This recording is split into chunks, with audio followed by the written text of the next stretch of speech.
Are we on? Yeah. All right, Karen. Want to call it forward? 5:30. Unless you want to give an extra minute.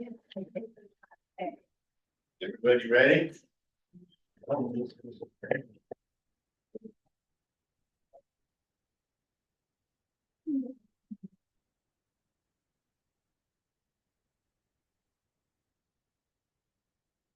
Everybody ready? Good to see y'all. I'm glad everybody made it to the storm okay. And hopefully we can get things back on the roll again. I'd like to call this morning meeting to order, 5:31 p.m. And please do though, make sure that you update your phone numbers and the correct email address with the committee. I know a lot of you are not getting notifications and that these ladies are sending out from the HOA, and we need to make sure that if we send a notice out, it's because we want you to know something and we'll make sure you receive it. So if you would please, I appreciate that. For the consent agenda.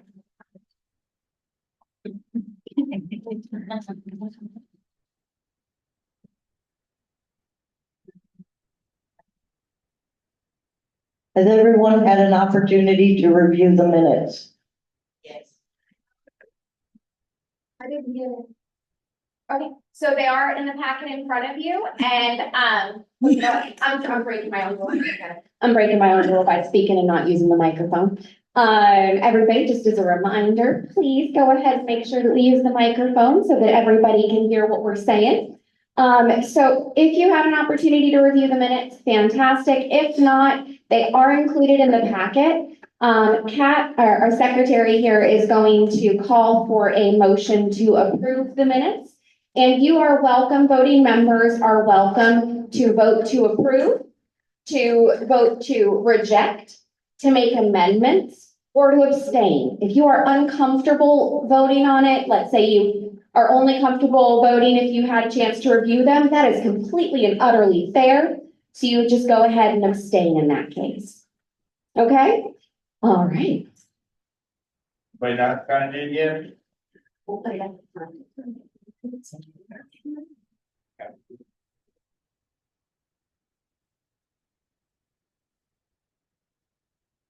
Okay, so everyone's had a chance or is reviewing the minutes. So we're gonna call for a motion to approve. Seconded. I have an amendment. Okay. On Tom, microphone. That one. on amendment, it's under 4 on page 5, where it says Cal Tiger says a lot of homeless individuals need help with soft skills and wants to give this information to them. It should be software skills. Good amendment. Thank you. Anything else?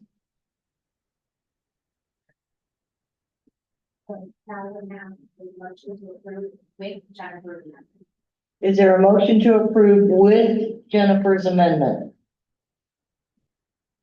Very first. Gary's first motion, we got a second with Dan, motion approved.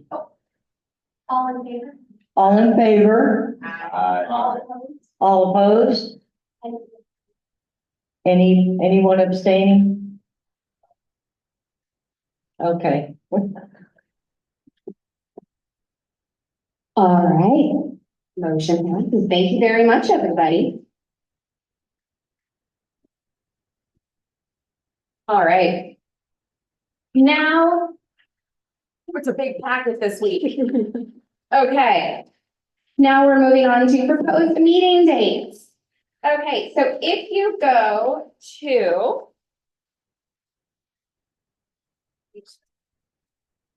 page 7 of the packet, that's going to be the one before the big flyer.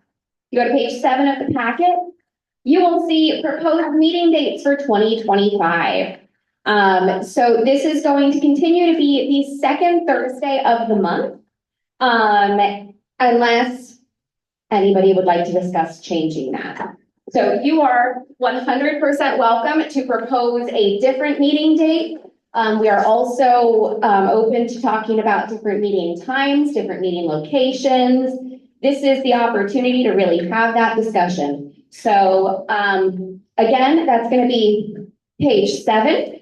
Second Thursday of the month, 5:30 to 7 p.m. So it's really just a continuation of this schedule right here. So does anybody have any questions about this schedule? No? Okay. Does anybody have any proposals that differ from this schedule? Any discussion points? Does anybody want a motion to approve this schedule? Okay, Motion to approve. do we have a second? Second. Perfect. All in favor, say aye. Aye. All opposed, nay. Okay, and anybody who wants to abstain, which again just means you don't want to vote on the record, you want to say no, thank you. I'm not voting yes or no. Any abstentions? No? All right, perfect then. Motion passes. So we have our 2025 schedule. All right, so now we are going to do a little hurricane check-in. There is included in your packet a little resource booklet that Megan over here has put together. It's available online as well, so you can click on all the links. But so that you had a printed version, Megan went ahead and included that in the meeting packet for you. So there are some storm resources in there. Please don't hesitate to use them. Disaster SNAP, the application, I believe it closes tomorrow, pre-applications or pre-registrations for that. And that is going to be, if you don't normally qualify for SNAP benefits, you know, the emergency food assistance benefits, disaster SNAP, you might qualify for that. So that's really one that everybody needs to consider and needs to jump on if you have not already. And again, you do not need to qualify for regular SNAP benefits to qualify for disaster SNAP. There are requirements like income requirements and whatnot, and I can't tell you what they are off the top of my head because I don't work for the government. But I do highly recommend you look into it if you need it. Also, I am currently working on scheduling a information session with FEMA. And that would be an opportunity. It would be a virtual information session. But I would ask Meg to go ahead and stream that here as well. And this session would be an opportunity to hear directly from FEMA about what FEMA resources are available to people in Pinellas County to help recover from hurricanes Helene and Milton. I don't need to tell you how devastating to our community and figuring out how to navigate through the resources. I navigate resources for a living. And I gotta tell you, putting in my FEMA application was confusing and I still owe documents.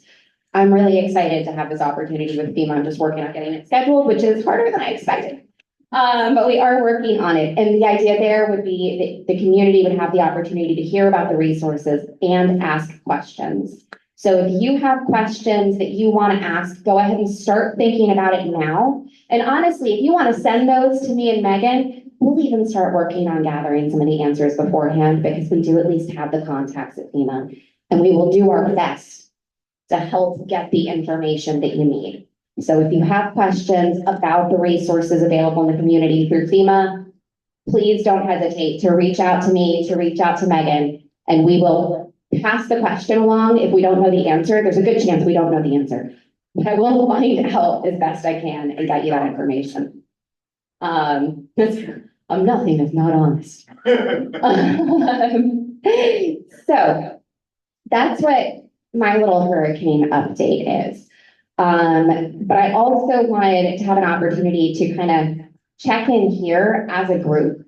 Before I do that, I feel like we skipped a part that we usually do. And I think before we do check-ins that, you know, might just be very intellectual, but also this is a perfect opportunity. If you have some heavy stuff you want to talk about, please feel free to talk about it. This is a safe space. If anybody is gonna say something you don't want on the record, you want excluded from the minutes because hurricane and disaster response is an emotional topic, let us know. We'll pause the recording. We don't need to put stuff on the minutes if you are sharing something very personal that you don't want on the record. So, all that being said, I think it's probably a good idea if we do a quick introduction, a really quick introduction. So I'm going to tell you all, hi, I'm Victoria Kelly. I am with the Homeless Leadership Alliance of Pinellas and the Pinellas Continuum of Care, and I thank you all very much for being here.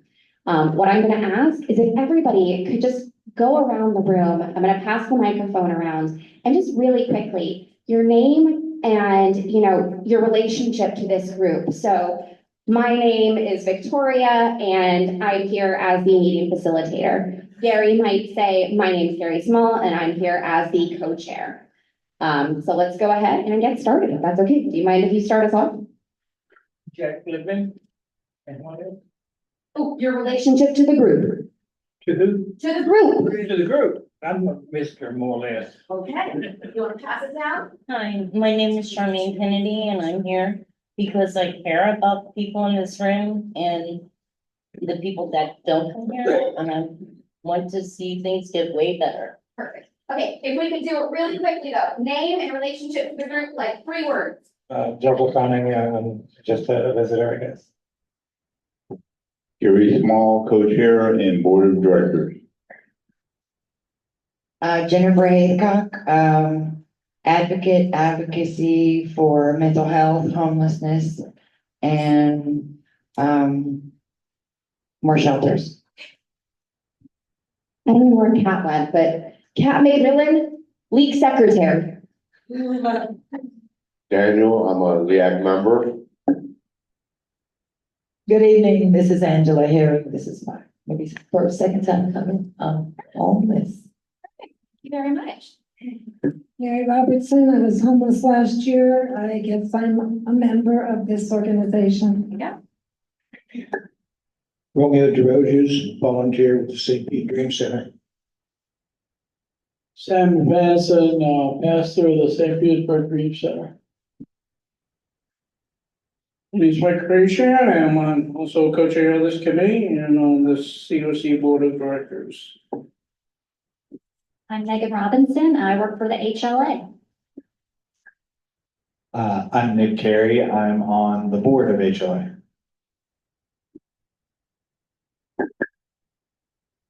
I am Jonathan Newman and I'm a faith community nurse at Faith Care, and some of you here probably know me as Feeding Pinellas. Thank you for being here. Kat, I introduced you. I hope that's okay. And by the way, in case anybody didn't know, I am not Victoria and Kat. I am Victoria. That is Kat. Okay. So now that we all have a better idea of who we are and why we're here, is there anybody who would like to get us started? Is there anything that anybody really wants to talk about first off when it comes to the hurricanes, whether it's how it impacted you, the resources that you need, or maybe some of the gaps and the problems that you've seen arise in the community that you think need to be addressed? Is there anybody who wants to start us? All right. Oh, Gary, do we have the timer? Do we have the timer before we start? No, I don't. Okay, that's okay. I'll get it up. So we're gonna do 3 minutes and everybody has a maximum of 3 minutes. You don't have to use all 3 minutes, but that's what we're doing for this, okay? Mary Robertson just turned 70. I'm still an LPN. I go around and I help people for free. I've been at a veteran's house. He's at the VA in the hospital, working on his home and his paperwork and everything. There are a lot of people, seniors, veterans, and uneducated people that need one-on-one help. So we don't need any more shelters. I've been in the shelters. I'm not impressed with any of them at all. What we need is people, seniors, to have a clean, safe place to live. That needs to be the focus. A lot of people need one-on-one help. Like I said, I could be out 24 hours a day helping people. I have about 20 veterans that I help for free, seniors that I help for free, handicapped people that I help for free. But God blesses me, which you know very well. God blesses me in return. But it's a desperate situation. Even where I'm at, my landlady is a horrible person, in my opinion. My neighbor with a 2-month-old baby just got kicked out of her trailer right next door to me because my landlady is from another country. She doesn't care about people, and I have lots of proof.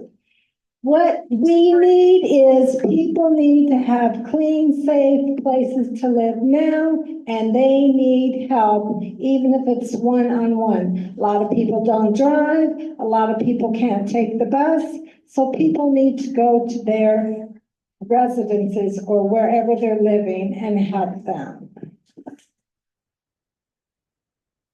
Sorry, I'm very slow. All right, so more specific one-on-one assistance, that's a gap that you've seen, especially after the hurricanes. Understood. That's a really good thing to identify, and specifically for seniors. Is there anybody else who has needs or related to the hurricanes? Let's remember we're doing a hurricane. Yeah. The hurricane.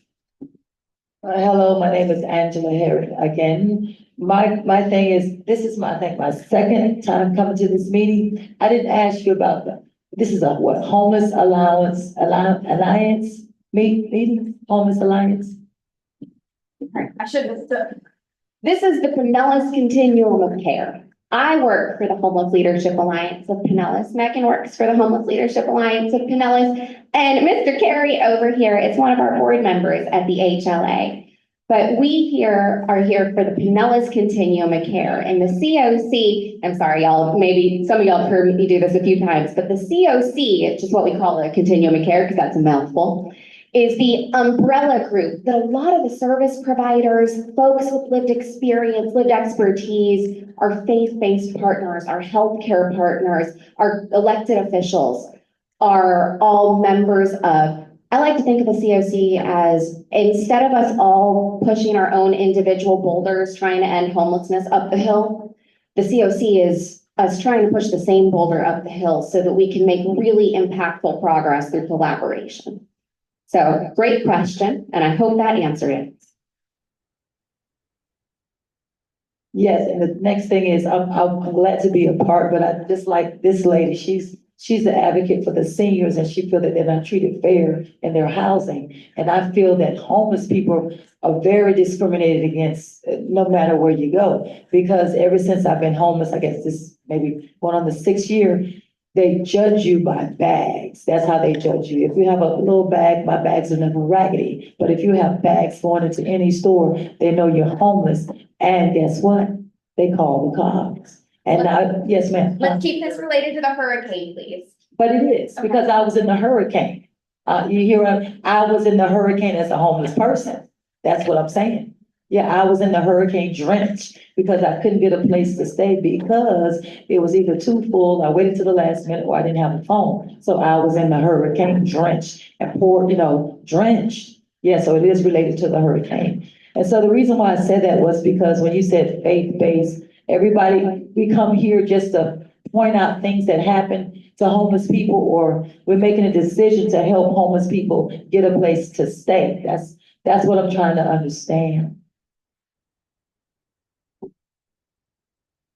So the work that we are doing here in this committee is, well, there's a lot of work that this committee has its hand on. And I'll go through it really quickly because I don't want to take up too much of the agenda with this. We do have some important stuff to go on, but this committee is really focused on being the voice for folks experiencing homelessness or at risk of homelessness in our community. I am not an expert in homelessness. I've been doing this for years. I know lots of people and lots of services and lots of resources, but it's not my experience and I'm not the expert. This group is here to be the expert, to be involved in the policies that are made at the CoC, So sometimes we have things that we have to review here in this group, that go to the board of directors and directly impact the priorities that they set or the policies that they set or the funding applications that they submit. Sometimes our members, if this group have participated in things like the collaboration with the street outreach planning meetings or the task force, the anti-camping law task force that Gary and Mike have participated in.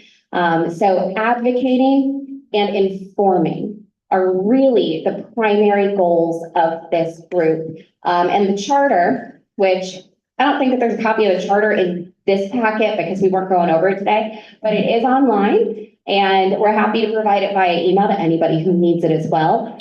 Outlines the top 3 priorities and then all of the other goals that were set in the very beginning about a year ago by this group. If that helps. Yes, it did. Thank you very much. You are very, very welcome. All right, hurricane. Hurricane, my name is Charmaine. I know that during the hurricane, they opened almost all the high schools for shelters. Just to let people know, anytime we're gonna have a hurricane, the high schools will open. They cannot discriminate against anybody at the high schools. That means homeless or if you leave your home, it does not matter. But I do know for a fact, several people in my part went to the shelters and it was full, believe me. We evacuated too. The hurricane followed us. So it did us no good. But just to let people know in the future, it will be the high schools, all the high schools. Thank you. Appreciate it. And also, on that note, please make sure that we have an updated email address for you, not just because we send out meeting packets, but also because when the storms are coming, when the storms are here, and then after the storms, Megan sends more emails than you could possibly imagine. She's trying to make sure that everybody knows where shelter is, how to get there, and how to access resources afterwards. So please make sure that your email address is updated with us. Please, please, please. I think Kat and then Gary, I think is how that went. Sorry about that. Also, just be aware, anyone without transportation, when the shelters open, buses are free.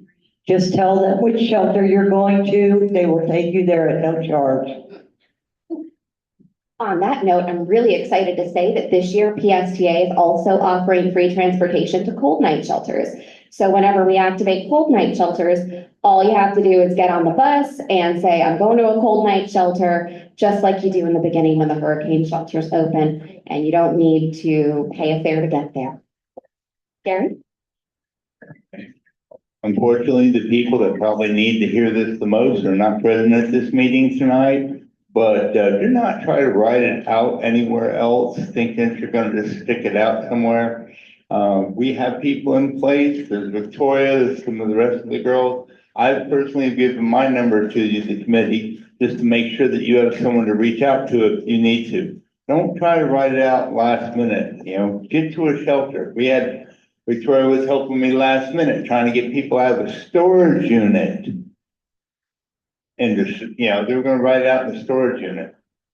I mean, Mike, something you wanna say, Mike?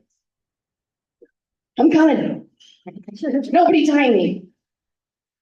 Sorry, I feel bad about handing it, just walked it over. Well, speaking of last minute, there is another storm that's brewing that might hit us sometime next weekend. You're saying, don't wait till the last minute, don't wait till the last minute. Put these contacts, make sure you have these sheets somewhere on you. Make sure your phone's updated, you got battery charged, all that jazz, all the little stuff, because sometimes it's the little stuff that can make a difference. If you can't contact someone in the middle of the phone because you got your charger, and every other place is out of power, that's gonna be a problem. So remember those little teeny things to be prepared. You don't know if it's gonna go this way or not, but you still gotta wanna be prepared. I evacuated. A female veteran picked me up on Tuesday before Hurricane Milton. I went to Lealman Innovation. The toilets were plugged up within 24 hours. We were told we could not bring a cot in. I had to lie on a mat on the floor. I am 70. It took me just till now to undo the sciatic nerve and the hip damage from having to lie on a mat on the floor. We were told we could not bring cots in. I was in a room with 12 ladies and they were all nut cases. And if you go to Gibbs, I go to Trinity Cafe, I know a lot of homeless people. You go to these bigger shelters, your phones get stolen, your backpacks get stolen, your purses get stolen. You have to literally wear everything around you. You cannot leave anything fit in the room because somebody will look in it and somebody will steal something from you. So I went to Lealman Innovation per instructions. And like I said, the toilets were plugged up within 24 hours. And I had to lie on a mat on the floor and it caused excruciating pain. It is not glorious going to shelters. And you go to some of these bigger ones, you have to watch out because I cannot tell you how many people I know almost everybody on the streets that had their phones stolen or their purse stolen or their backpack stolen. So it's not that glamorous going to these shelters. We're next. Yeah, that's how.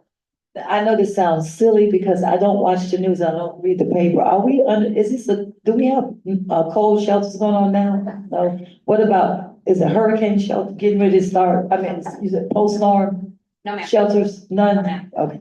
That's just. No, that's a good question. Did you have a question?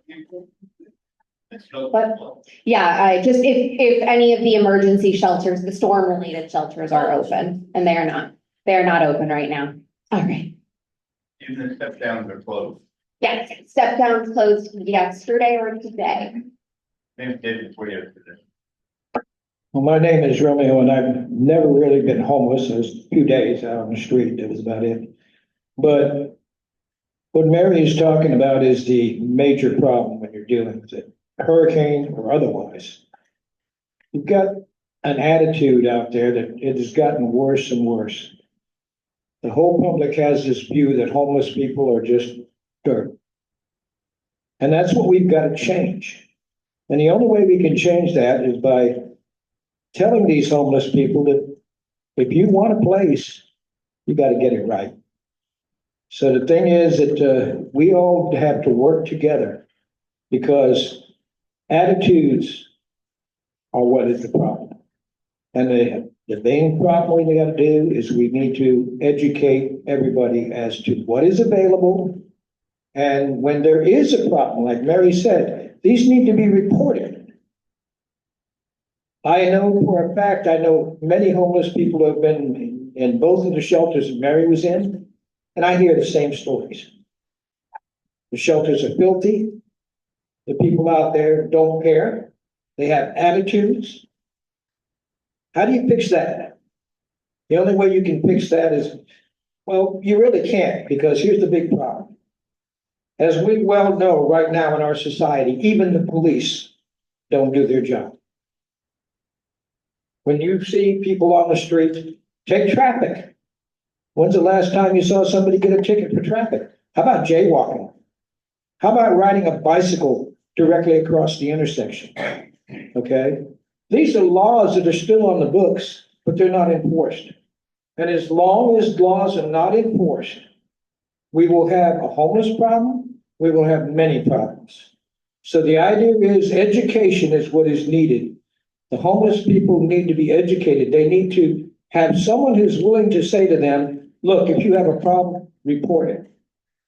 Don't hide it under the bench. Don't sit there and worry about what's going to happen when you report it. So that's all I have to say. That is, empowerment is a really important, theme, I think, that doesn't get talked about enough, in what we do. I will complain. If I see something I don't like, I will complain. I am a very privileged person. I come from I'm very, very aware of the privilege that I have because I have a job that pays okay. but it makes me feel really good, you know? I have a bed, I have a family, I have an education. I recognize fully that I come from a lot of privilege, and it makes it really easy for me to report a problem if I see it. There is no reason that I am more worthy of reporting a problem. There is no reason that anybody should listen to my report over somebody just because they don't have a house or they did not take a shower that day. I don't shower every day. Some days are really hard. That doesn't need to be on the record. But if you see something, say something. And if you are afraid of saying something, if you don't know how to say it, that is something that we can certainly talk more about. Because I want to make sure that y'all feel empowered to speak up when you see something wrong or that you feel something could be better. That's what we're doing here, is trying to make things better. So if you see something, say something, and if you need to send me an email so that I can forward it on to the right people, you can even say, Victoria, please make this anonymous. And that's no problem. We'll do that. Send it to me and Megan. We'll pass it along as best we can. We want to make sure that your voices are heard. That's why I'm here. So please make sure. I also want to make sure I passed out this blue form here, and it's a little bit late because, you know, we're not quite past hurricanes, but we're getting there. Of course, we're not going past it because of Sarah. But there is a thing called the special needs shelter. And hurricane shelters, unfortunately, are not super comfortable. And I don't know that there's much that I can do to make a hurricane shelter super comfortable. What I can say is that if you have very specific medical needs, you should register for the special needs registry for the hurricane, because it is a different environment. There are medical professionals in the special needs shelter. They do have some kind of qualification. I don't know exactly what it is. But if that is something that you need, if you need specific transportation, if you know somebody who needs to be connected to oxygen and a hurricane is coming along, please make sure that they call that number and register for that special needs registry so that they can get into that shelter early. So that's just, and I'm not saying that to negate anything that you have said. I just want to make sure that everybody has that information. So as far as the special needs, Largo High School is supposed to be registered as a special needs. Same area. Okay, well, no, special needs. So one of my neighbors where I live at, her brother, has special needs, and he sat basically in a chair like this for the most of the time that he was there. And instead of, you know, having a place where he could, because he has, with his legs and stuff, so they would need to be elevated and stuff. And so, yeah, not all special needs are like they should be. And then I'd also like to add, as far as when it comes to like when you witness, back to what the pastor was saying, about, you know, the homeless, the police, the shelters, of how they treat people, they need to go for 3 days, commit themselves, and see how it is, and see how people are treated. And, you know, yeah, I would like to see that for like just regular people have to experience that. Are we talking about regular shelter or hurricane shelter here? Hurricane shelter. Want to make sure, because I know if I were doing those minutes later, if I were Megan, I would say, wait a second, which shelter did she mean? So I want to make sure we got that on the record. Okay, so it is 6:05 now. I think we can probably do a couple more. And then let's go ahead and move on to the next agenda item. Thank you very much. Could I talk about what's what he said and what she said? What he said was talking about discrimination with homeless people. Is that what you were saying? And how can we make a difference? We can make a difference if you use people who experience homelessness that didn't treat people like garbage, like I'm gonna say it like cops discriminate against, a lot of people discriminate against homeless people in this area. I don't know about other states, but here I've experienced it very discrimination, very bad judgment. Is that a good word to say? I mean, I think I carry myself pretty well, but a lot of people say when I get in libraries and get in places, I get loud and they throw the cops on me. That's illegal because it's a lot of people walk around all these places getting loud. I'm getting to the point. I don't have weapons or alcohol or drugs, so don't throw the cops on me because I get loud, because I can get quiet if you tell me I'm too loud.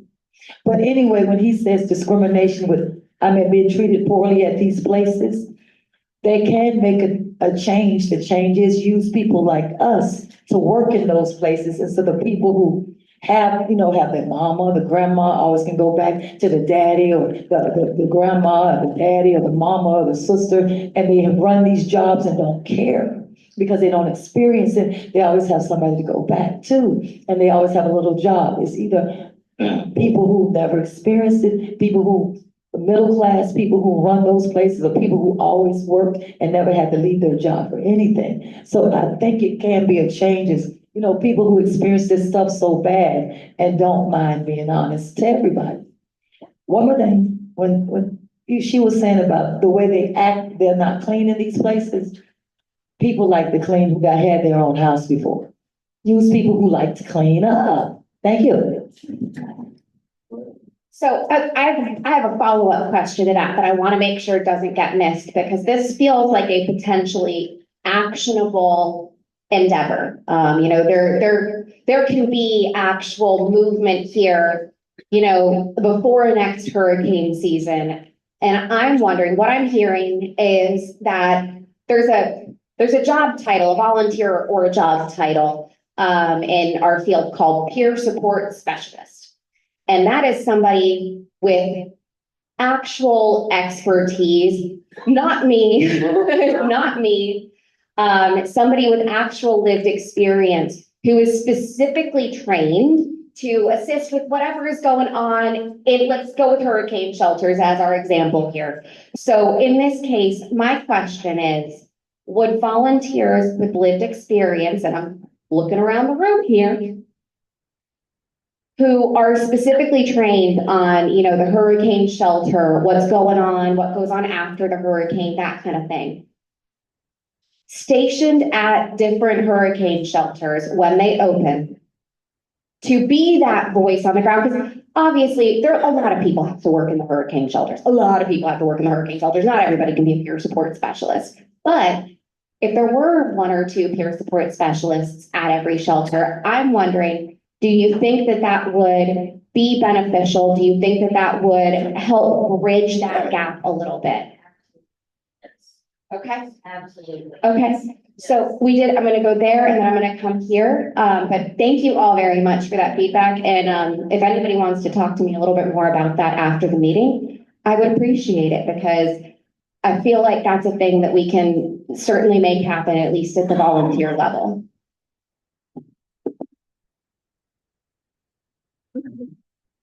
One of the things that we have to keep in mind when you're in a situation like a hurricane and all of a sudden you're going to a specific shelter. Yes, we do need more trained people to be able to work in the shelters and understand the people. Because when you understand the people that are coming in and what they just been going through, yeah, they might be a little loud, they might be a little whatever, but tenderness goes a long way. And understanding what they're going through at this point in time, and that's traumatic. Traumatic. Here you are homeless, you got no place to go. And then you go into a place where you got 100, 200, 300 people in there. And, some of these people are sick, some of the people are claustrophobic. You have to understand all these things, and we could just always point fingers that these things just do happen. But yet at the same instance, the training of these individuals of all the different shelters, you may have send volunteers in a particular shelter, that's where they're gonna go when something happens, where they need to be trained and understand the plight of the individual, what they're going through. Sometimes we get upset when they're upset. But you know what? You ever heard that a little tenderness goes a long way? A little love goes a long way? And when we have that, as the guys call us to do, then we're going to try to understand, especially when you're dealing with mental illness and those things. Put me in a situation like that, and I'm being pushed around or something like that, you know, without being tender, you know, my temperature or my temper might be going the other way. And I've been involved over 30 years in this type of ministry and in and out. I worked in shelters and things like that and picking people up. But it's the love. It's love. Love of Christ, one. Did you love the people? Do they get upset? Yes, but you know what? You don't have to get upset. So you need training. Well, people need training and love to care for the people. Thank you for that. Meg Gary? Give that gentleman a chance if we skip them over several times. Apologize for that. It's like being a bartender. You don't always see everybody at the right time.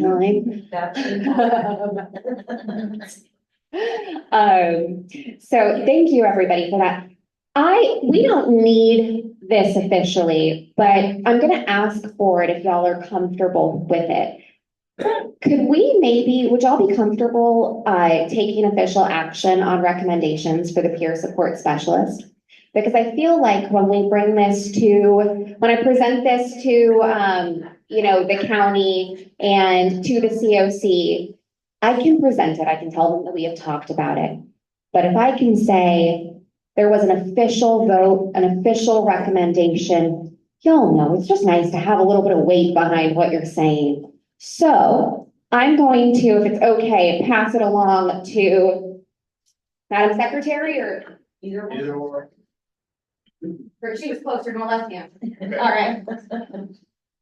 Okay, so we're looking for a consent, A motion a motion, to recommend. to recommend, peer support for hurricane and cold shelters? Do we need them at cold shelters? Cold weather? Sure.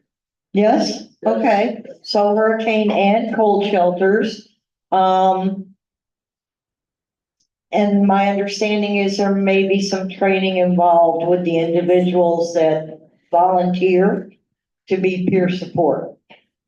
Okay, so that's what we're doing. Okay. I'm gonna ask Megan to read that motion off before we. Okay, so you were making the motion or are you calling for a motion? I'm making. Okay. Okay, Megan, would you mind reading that for us? Yeah, you know, she did a lot better than I did. I wanna make sure she got it down right. I only wrote down half of it so far, Okay. but a motion to have the Lived Experience Advisory Committee recommend peer support specialists for hurricane and cold night shelters, starting in 2025. Yes. Oh, let's add, the training in there. With training, yeah, with appropriate training, yes. Yeah. Okay. Sorry. All right, and from a voting member, do we have a second? Second. Jennifer was a second and Gary was a very close third. All right, all those in favor say aye. Aye. All those opposed say nay. Anybody who doesn't want to vote, please abstain and go ahead and say I'm abstaining. No? All right, motion passes unanimously. Thank you for that. Again, I always prefer to have an official motion to back up what I am asking for, what I'm telling people y'all are asking for. So thank you. Gary, Mike, we'll be ready to talk about that at the next board meeting, yeah? All right. All right, awesome. What do we got going on next, guys? Next, we have anti-camping law. I'm gonna take a few minutes to talk about this because, to be honest, I don't have a ton of updates for you. What I do have for you is In your packets, you have giant versions of these flyers. If I'd realized I was bringing so many of them, I might not have printed such giant versions. Megan's laughing because she in fact printed them and I just took credit for the work that she did. But we did, the CoC Anti-Camping Law Task Force. That is a group of our board members, of our providers. Gary and Mike have been really important parts of this group. Got together and came up with these flyers, or these little handouts, just to make sure that folks know that the anti-camping law is a thing. And in case anybody is unfamiliar with this started out as House Bill 1365. And what? 1365. Yeah, House Bill 1365. Now it's Florida Statute 125.0231, I think. Don't worry about writing that down. Yeah. It's everybody. I went to the Florida Coalition on Homelessness Conference this week, and even they're still calling it House Bill 1365, and now it's official law. But this bill, or this law, has reinforced anti-camping or anti-public sleeping sentiment and law. Ordinance. Yes, ordinances. So what this law states, and I'll do a quick recap because I know everybody's heard me talk about this a little bit, but I just want to make sure everybody is up to date. What this law says is that it is illegal to sleep on public property. What is public property? My driveway? Not public property.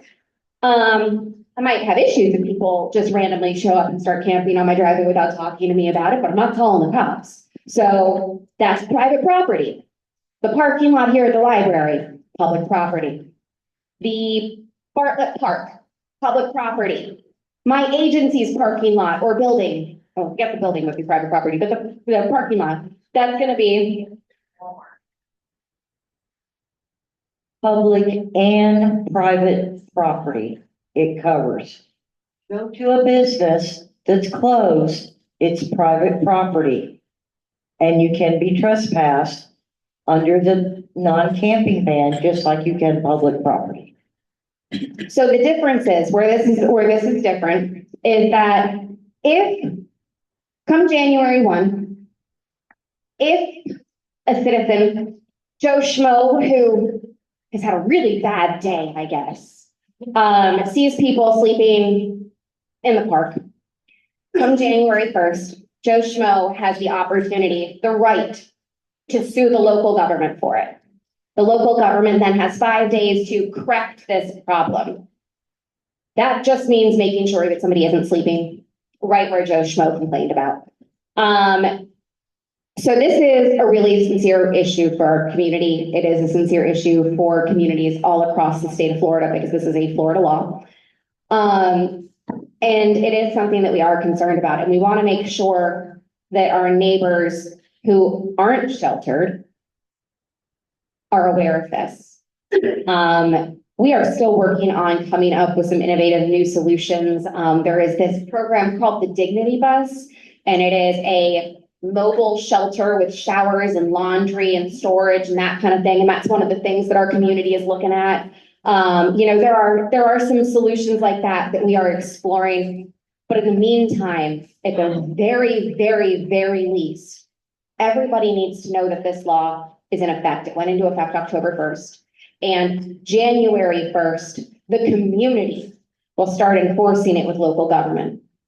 Now, we are working with local government. We are working with police departments. We are working with the sheriff's office. And they are all stating that they are committed to not increasing arrests, to not arresting people for being homeless or for sleeping on the streets, because good golly, that's just not something anybody wants to go back to. Sheriff Gualtieri's representative on our board, and I'm sure Gary and Mike have heard Lieutenant Hage say this before, says the sheriff does not want to go back to criminalizing homelessness. Very specifically, he says he does not want to go back to making those arrests. That is not a time he wants to go back to. So we need to make sure that our community, though, is prepared, because that's going to be a community effort, and that's going to take everybody, sheltered, unsheltered, working in the industry, working next to the industry, your neighbors, everybody has to be involved in this effort. So one of my things that I'm gonna ask is take a bunch of these flyers here, I have more in my car if you need them, and pass them out. Take them to anybody you think might need them, any business that you might think might put them out. Maybe don't take them to a business where you think that Sally Complainer is gonna be like, oh, I can sue people? Yes, please.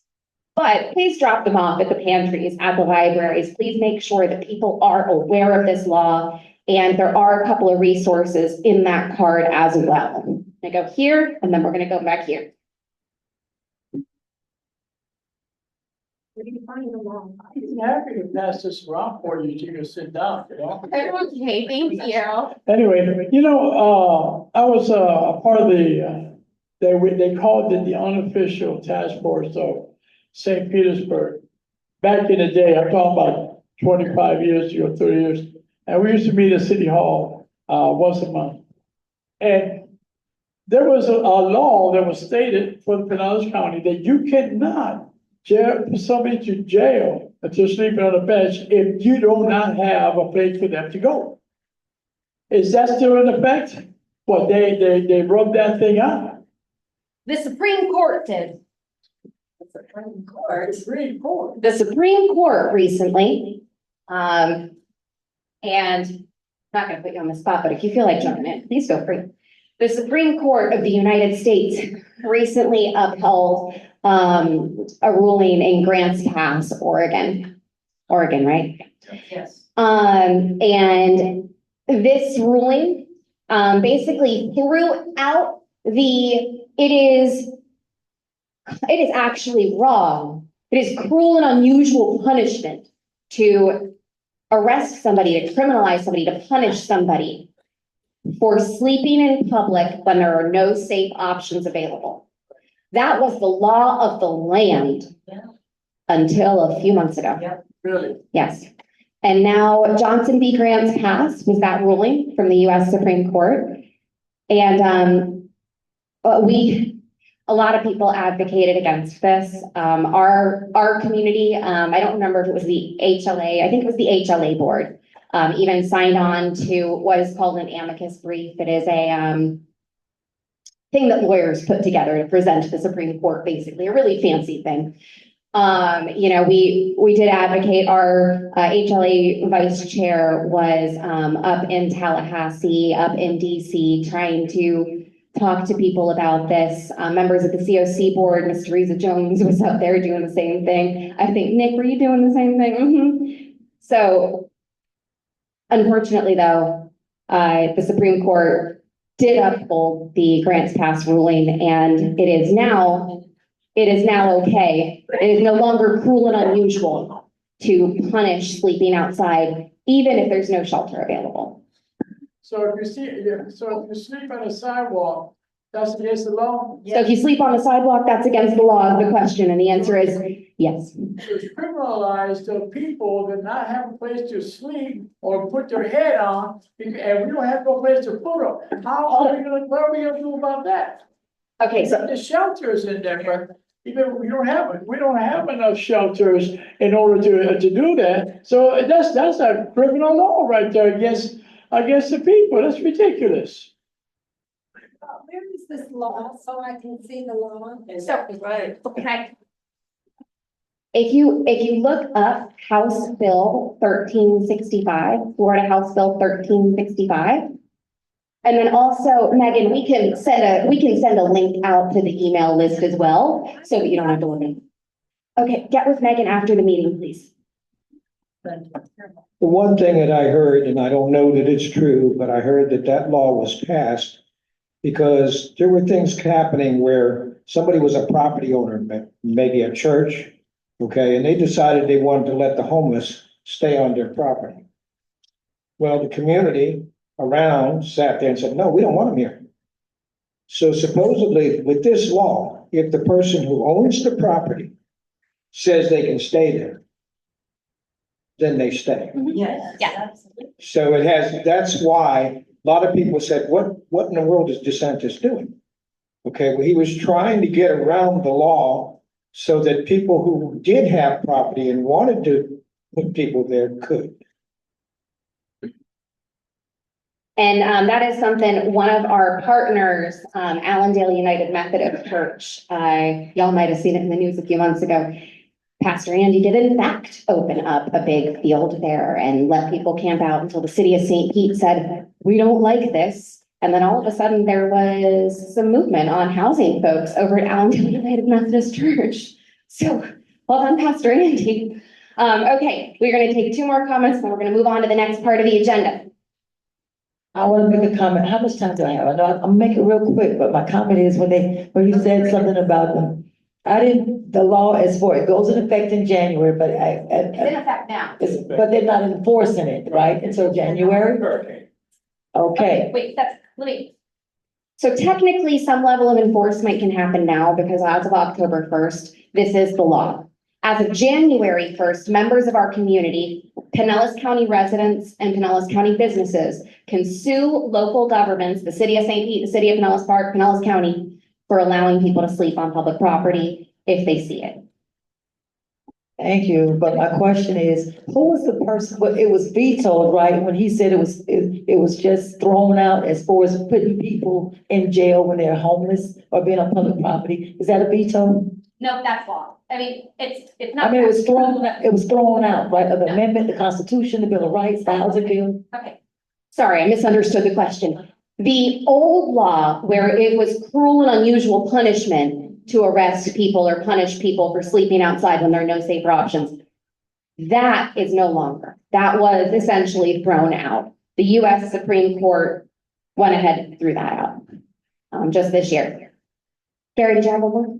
No, sorry, you did. I apologize. Okay, I've just heard pretty much through the grapevine, I do know this about several churches are now opening their homes, their church, their backyards to help people that are homeless. So quite a few of them now, and most of them are in St. Petersburg as of now. And I'm gonna pray that more and more will come to that to help out. Do you know them, are they taking certain people or? You don't know? I know of one, but I'm not at liberty to say at this moment. I was told to wait. There is. But then I will be able to. Make sure you send them our information because we'd love to talk to them and bring them into the fold if they're not already. All right. So I need to thank you all for sharing your concerns, for sharing your ideas. Hey, love when y'all have a good idea, but I'm kicking myself for not thinking of that peer support specialist thing on my own. That was really, really good. Well done, guys. So I'm really excited to bring that back. And I will share what was shared here with the board and with the Pinellas County Emergency Management Team. That is a group that I work very closely with, and I want to make sure that they are aware of the concerns voiced here and some of the ideas that we were talking about. So thank you all for this. This is really important. I know it feels like we're just sitting around in a circle having a conversation, but I promise I'm going to take this and I'm going to do my best to make things happen. So thank you. All right. Oh, and don't forget to take a bunch of these flyers. Again, I have more in the car. Okay, next up, we're going to talk about the Interacting with Law Enforcement pamphlet. So I will pass this over to Secretary Kat. But before I do that, I wanted to just let y'all know what I put in the packet here. So during our last meeting, Secretary Kat talked about how to interact with law enforcement pamphlet, specifically for our neighbors experiencing homelessness, to kind of help ease some of these interactions and just make things a little bit better for the folks on the ground. And by the folks on the ground, I do mean y'all, although I do think that this would help our law enforcement partners as well. So what I did is I went ahead and I looked up different guides, different how to interact with law enforcement guides. And we have the NAACP. We have something from the town in North Carolina. There we go. There we go. There are a few different things in here because I gotta be honest, I sat down and I thought, how can I help get the ball rolling here? I don't know. But other people have done it. So there we go. Now I'm gonna give it over to the secretary. Did you get the draft that I emailed you? for the brochure that I spent hours and hours on to simplify this. Because this is way too much. Yeah, these are examples. These are just. And it doesn't really, I basically took all this information and condensed it with more specific. Mine was more of how to deal with it on the spot.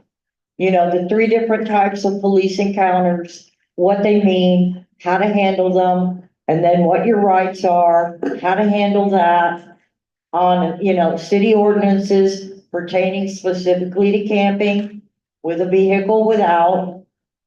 And it was a lot simpler than trying to, it's too much. And it's not, but it's just a lot of information, you know, and I was very specific to Pinellas County and Pinellas Park. I emailed it to you as soon as I finished it.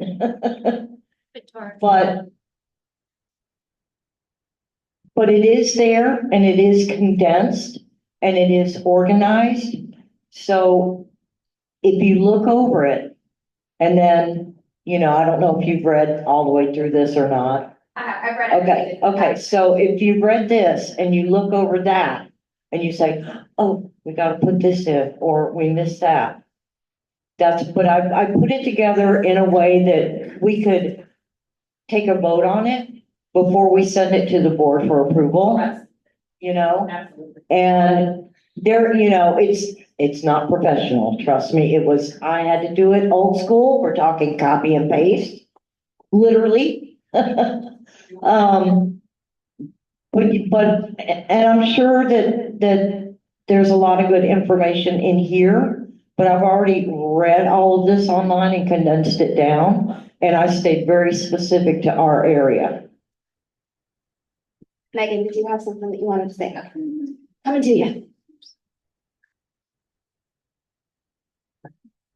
Kat, I'm looking at what you sent right now. I apologize because hurricanes happened. Right. And I was, yeah, but it is flagged on my email and it is on my to-do list I think we wanted to make a template in Canva and then you could input the information. So I'll send that. I can't. You can't? Okay. We'll figure it out. We'll figure it out. Yeah, but I do have it and I'll resend it to Victoria, okay? That's why I sent it to you, because I did attempt Canva, Okay. not efficient at all. Well, That's okay. It's a tough system when you're getting used to it.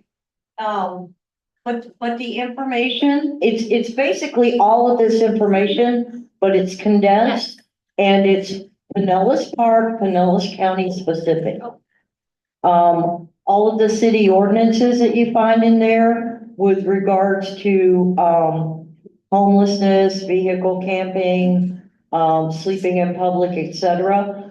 The specific ordinances that they will be using to enforce these laws, it's all listed right there. thank you.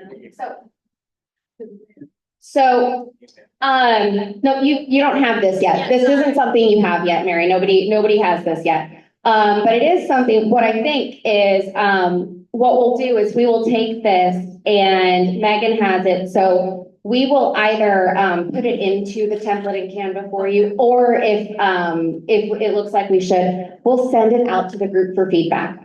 We'll start there. We'll send it out to the group in email and go ahead and provide feedback through email, okay? We're going to make sure that our co-chairs and our secretary are copied on that, and please include them in your feedback, okay? Please make sure that you are including Gary and Mike and Kat, who is spearheading this effort, in your feedback there. But we will send that out so everybody can provide feedback in email. And then maybe what we do is we share it with one of the local attorney groups or something like that to get a little bit of feedback from them as well, maybe before we go to the board. What do you think?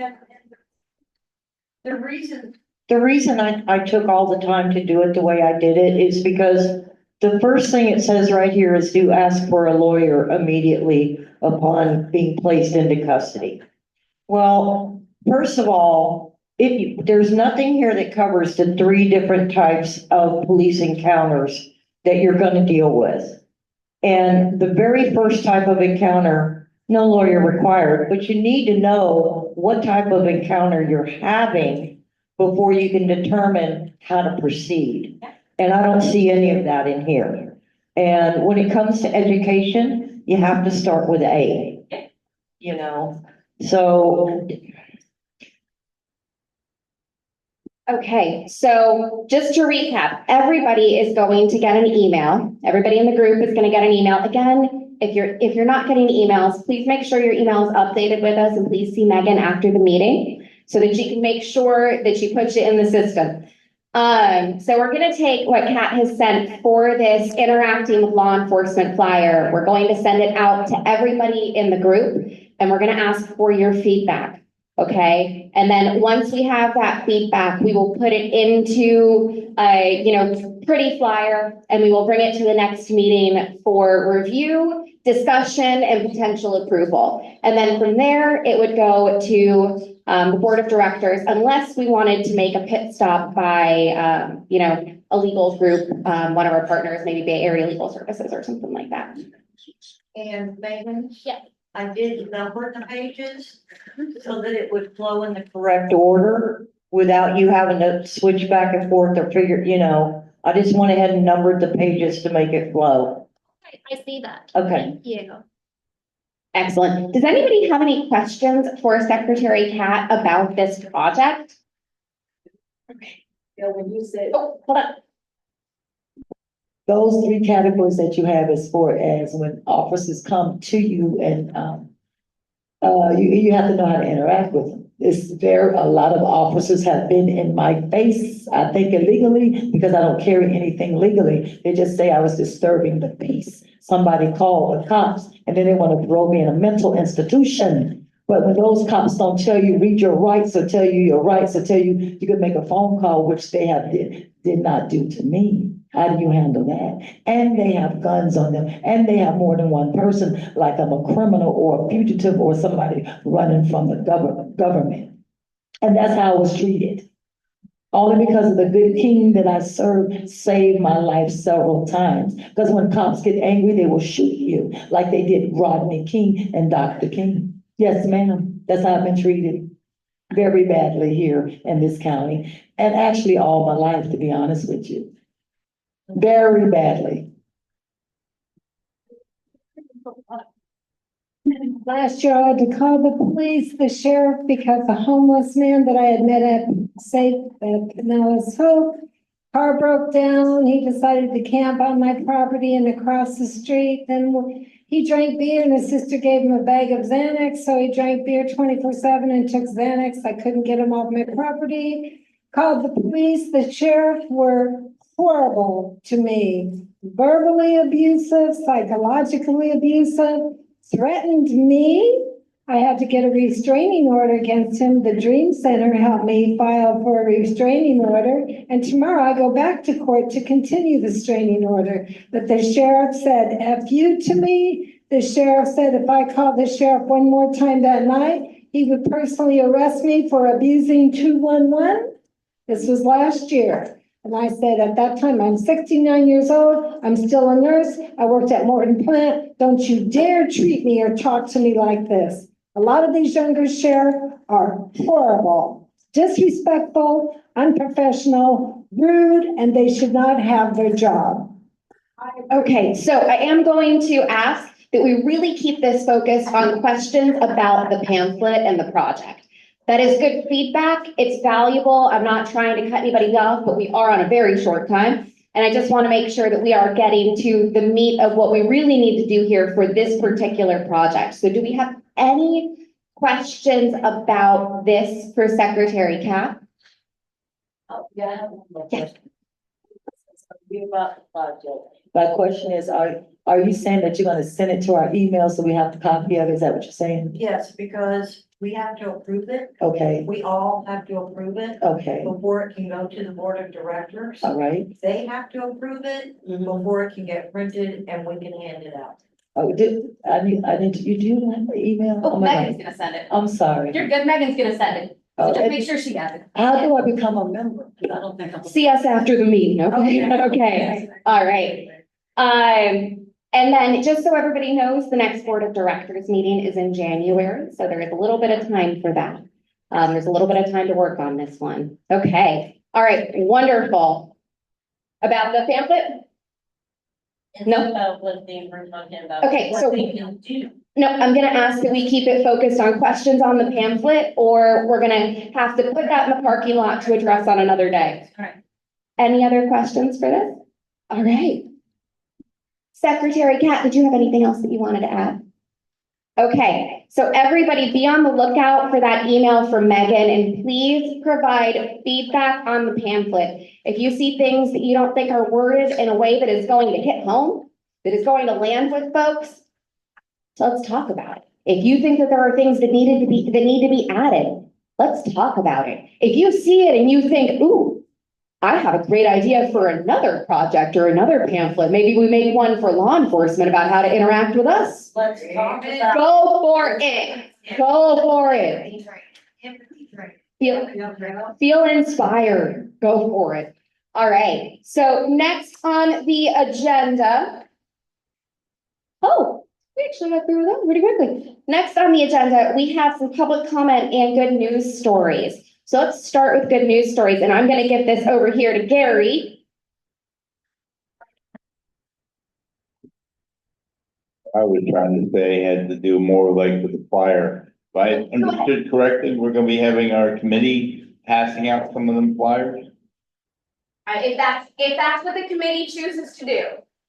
Okay, well, what I'm going to ask is to think outside the box. How can you get these flyers seen, not just dropping them off? For instance, you think about it, whether you're homeless or not, you have to do laundry.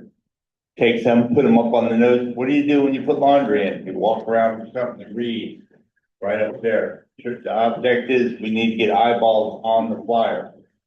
So when we're distributing them, try to use a little forethought. How am I gonna get this viewed? Because the idea is to get the information out there. If it's just sits on the counter. The information is for the homeless. It's not specifically for the general public. It's for homeless people. I think between all of us, we pretty much get info out to everybody in Pinellas anyway. Okay. Gary, you wanted us to add good news stories to the agenda. Do you want to talk to everybody about this? Got good news story.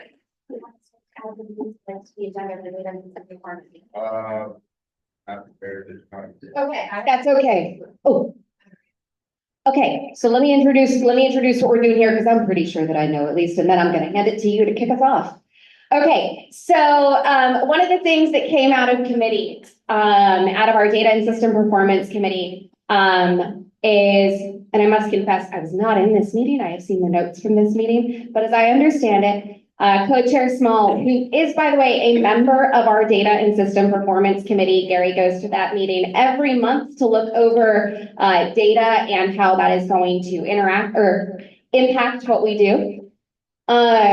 So one of the things that came out of that was a need for some good news stories to share. And that isn't just so that we can fluff people up and make providers feel good. That's not what this is about. Good news stories help convince the public that things are important, that things matter, that things can get better. I don't know about y'all, but I sometimes feel a little bit not super optimistic. I don't always feel like the problems in front of us are solvable. Good news stories help convince me that the problems in front of us are solvable, that together we can make a difference, we can make a change. So the idea here is that good news stories are shared amongst our committees, amongst our providers, and with the public, of course, only if you are comfortable. And we have no problem changing names. We don't need to say Victoria said blah, blah, blah. We can say that Joanne said blah, blah, blah. I don't know what Joanne, but we don't need to say Victoria. But we want to make sure that we have that information so that we can put it into grant applications when we are asking for funding, so that we can share it with the community and say, look, we're doing the work. It matters. It makes a difference. And also, I don't know, I don't know about y'all, but it just makes me feel a little bit better to have a little bit of good news in my own, so. Does it have to be like a homelessness good story or just a good story? I don't know, Gary, do you remember what I think related to what we're doing here, but I'll also take just a general good news story. 'Cause I think we can. Because we're all the same, like, we all experienced the hurricane, and, y'all forgive me if I get a little emotional. But when we had Hurricane Milton, the way the rain came in, our actual third floor kind of flooded. And, we had people come together, like I had my neighbor downstairs, she came up and stayed with me. And we can hear out in the hallways pretty good, and it was about like 5:30 and I heard something out there, and I opened the door. And I have like a breezeway with a picnic table, and I just wanted to make sure it was still there, and I opened the door and there's like all these people out in the breezeway. And there's like this little 12, 13-year-old boy, and he's sweeping, like literally the third floor was like just, starting to flood, and it was coming in.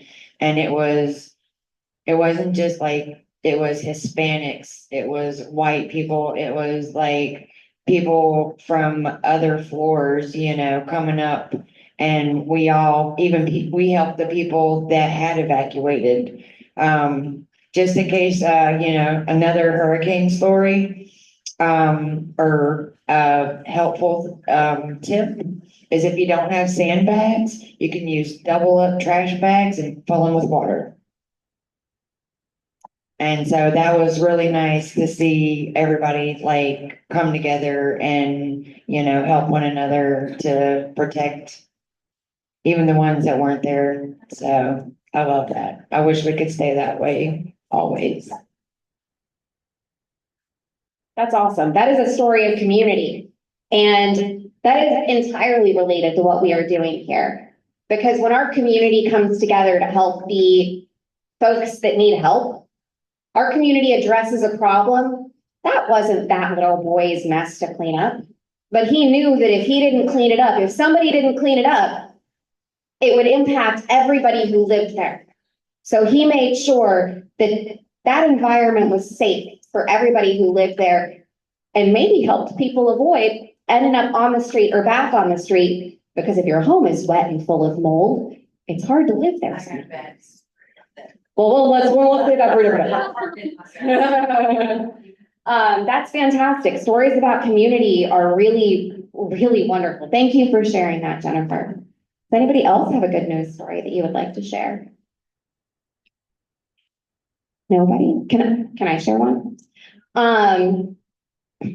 I would like to commend Gary for his work during the storm. Gary made a point to reach out to a whole lot of people. He spent hours and hours and hours before the storm hit, making sure that people had shelter, knew how to get to shelter. He spent a lot of time on the phone with me, trying to make sure that he connected people with resources. And I know that you made a difference, because I talked to some of the people that you talked to. And I want to thank you for that. I want to thank you for stepping up, for seeing the gap, and for filling it. Just like that little boy in the hallway, you saw a need and you made sure it was addressed. So thank you for that, Gary. How many got a text from Gary to make sure they were okay? Yeah, I wanna, Probably did, but I didn't. yes, me too as well. And, he even reached out to somebody that was homeless that had a dog. And, I was watching all the people he was reaching out to, which was really nice. Really nice to have that, because he wanted to make sure we were all okay. And because everybody went through the hurricane. Everybody, and it was not fun. Yeah, that's awesome. That's awesome. Thanks again. I didn't even know about that one. Anybody else have a good news story that you would like to share? No? That's okay. Think about them for next time. There will be an opportunity. Oh, excellent. How about some mother's story? Is that good? What story? Mother's story. Sure. Is that good? We like mom.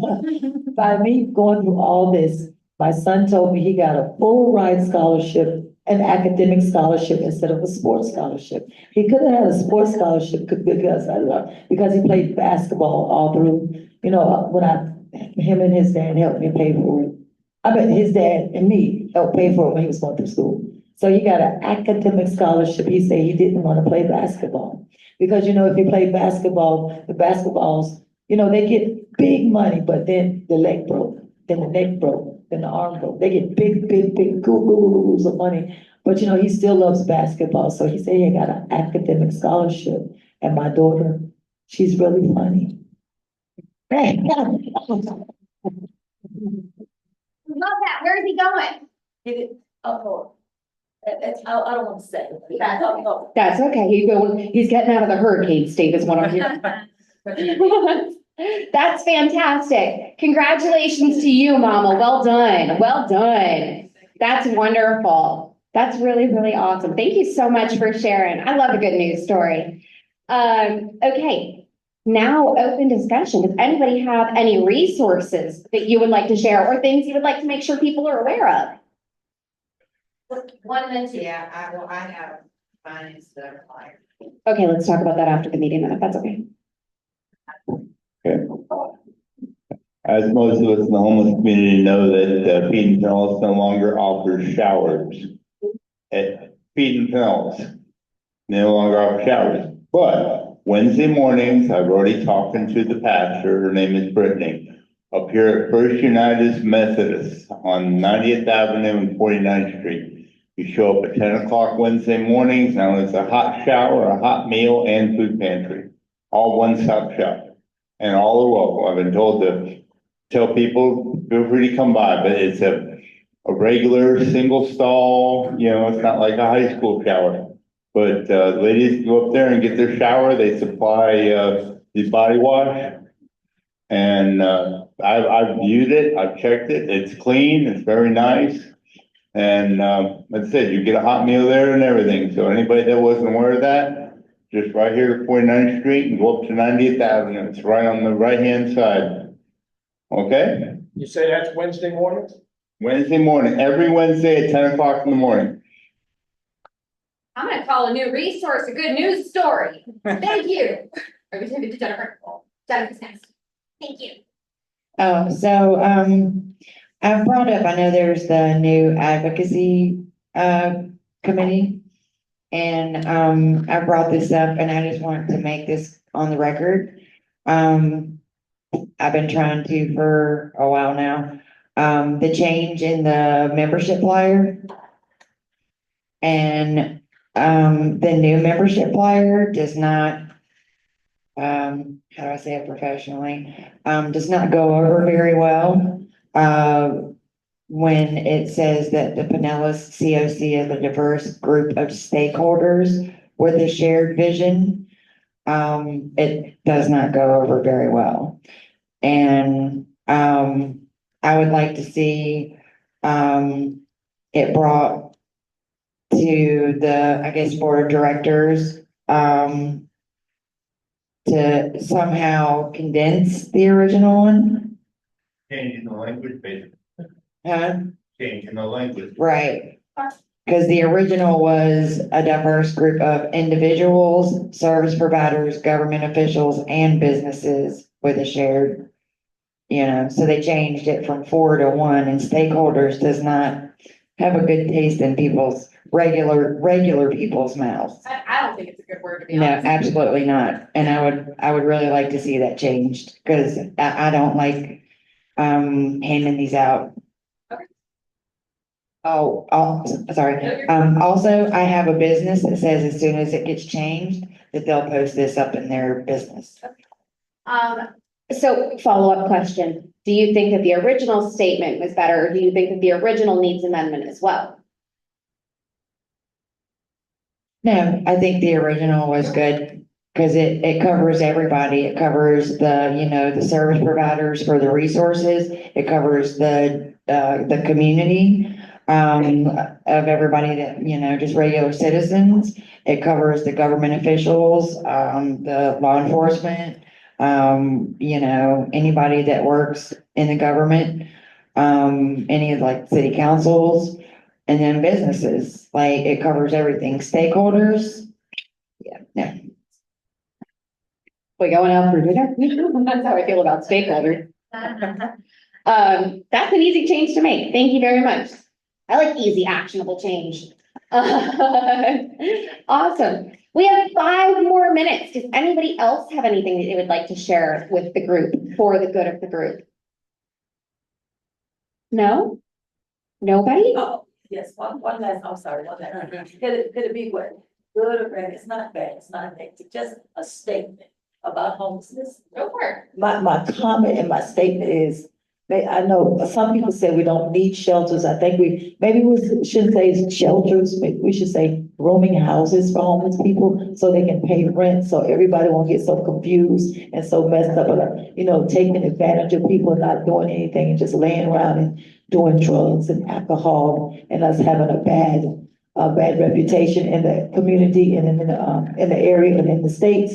So what my comment is, maybe in the future, whoever gets a lot of money, some kind of way for suing people, which I will. Anyway, why don't they, separate men and women? Just keep them separated. That's just a comment. Maybe you can throw that out so we won't have so much disturbances on these shelters and on the overnight places where they put you outside or put you with men. Separate the men from the women, because the men are angry and they're felons and they do have attitudes. Some women are, but when you put them together, it's just a mess. It really is. Thank you. Good point. You're married. Thank you. Yes, ma'am. I'm just saying. I have a suggestion, and I've been thinking about this for a really long time, like an all-inclusive type thing. Like the bottom would be like, like a shelter where they come in, they get assessed for what their needs are. And then like, we could build I don't know, I said 10-floor high rise, and make it like a shelter services and then the transition housing to help them be able to have a place so they can stay clean, get clean, cook, adjust themselves back into, regular life, because I did have regular life before I was homeless and lived in my car. So, and it took a long time for me to really acclimate to that. But I think like all inclusive, like, the shelter. And again, like Angela said, when I get the money, trust and believe that is exactly what I'm gonna do. And I'm talking everything, mental, dental, health, I'd love to see an organization for dentures for homeless. Like, I wouldn't even know who to ask about that. Cause that would be. But there is. They have them in Tampa through the Kelping Clinic once a year. Usually when dentists are gonna help anybody that has no money, homeless, whatever, does not matter. It's usually done in the month of February. I do not know why, February or March, but they will come and put their expertise together and help people that need help for free. And like the Kelting Clinic, I'm sure the free clinic in St. Petersburg is probably another one. The Sanderland Center free clinic. I was with someone one time years ago that had no insurance and were homeless, and they had something on their arm that had ink in it from a tattoo and it got infected. And long story short, that person was able to have a doctor from Bayfront come in and remove that. So I've seen it happen, and I do believe that more people care now, and you'll see, I'm hoping and praying, I believe prayer is everything. Keeping your head on as best you can and being compassionate with people, trying to understand everybody has bad days, off days. all that, because we're all no different. But kindness is the key thing. And no police officers should be mean. There's gonna be a lot of that, I'm sure. But there's something called grievances you can write. The more complaints, they're gonna say, hey, maybe we need to look at that guy's record. Why is he on our force? You know, stuff like that. So, yeah.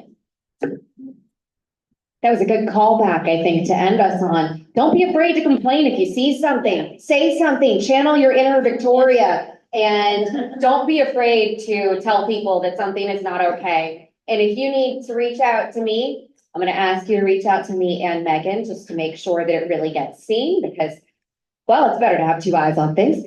I will complain for you if I need to. I don't mind complaining.